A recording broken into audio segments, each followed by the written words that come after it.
ನಮಸ್ಕಾರ ವೀಕ್ಷಕರೇ, ಕರ್ನಾಟಕ ನೆಕ್ಸ್ಟ್ ನ್ಯೂಸ್ಗೆ ಸ್ವಾಗತ. ಬಾಗಲಕೋಟೆಯಲ್ಲಿ ನೀಟ್ ವಿಚಾರದ ಹಿನ್ನೆಲೆಯಲ್ಲಿ ಕಾಂಗ್ರೆಸ್ ವಿರುದ್ಧ ನಡೆದ ಪ್ರತಿಭಟನೆಗೆ ಪ್ರತಿಯಾಗಿ ಬಿಜೆಪಿ ಕಾರ್ಯಕರ್ತರು ಡಿಸಿ ಕಚೇರಿ ಕಡೆ ಮೆರವಣಿಗೆ ನಡೆಸಿ ಮಾನವ ಸರಪಳಿ ನಿರ್ಮಿಸಿ ರಸ್ತೆ ತಡೆ ನಡೆಸಿದರು. ಪ್ರತಿಭಟನೆಯಲ್ಲಿ ವಿಪಕ್ಷ ಸದಸ್ಯ ಪಿಎಸ್ ಪೂಜಾರಿ, ಬಿಜೆಪಿ ರಾಜ್ಯ ಉಪಾಧ್ಯಕ್ಷ ಮುರುಗೇಶ್ ನಿರಾಣಿ, ಜಿಲ್ಲಾ ಬಿಜೆಪಿ ಅಧ್ಯಕ್ಷ ಶಾಂತಗೌಡ ಪಾಟೀಲ್, ಮಾಜಿ ಶಾಸಕ ವೀರಣ್ಣ ಚರಂತಿಮಠ ಸೇರಿದಂತೆ ಹಲವು ನಾಯಕರು ಭಾಗವಹಿಸಿದ್ರು.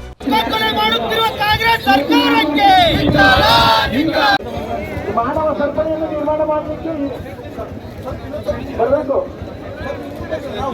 ದಯವಿಟ್ಟು ಗುಂಪಾಗಿ ಹಿಂದುಗಡೆ ಬರಬೇಕು.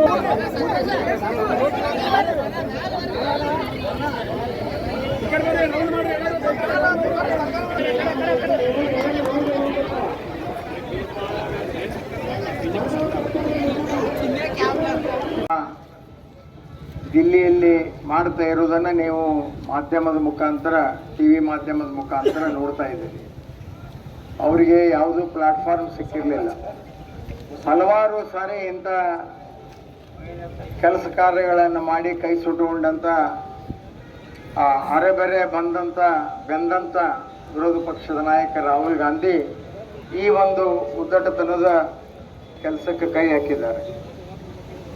ಕಾಕ್ರೋಚ್ ಪಾರ್ಟಿಯವರಿಗೆ ಉಪವಾಸ ಸತ್ಯಾಗ್ರಹ ಮಾಡೋದಿಲ್ಲ ಅಂಥೇಳಿ ವಾಂಗ್ಚೋಕ್ ಅವ್ರನ್ನ ಲಡಾಖ್ನಿಂದ ಕರ್ಕೊಂಡು ಬಂದರು.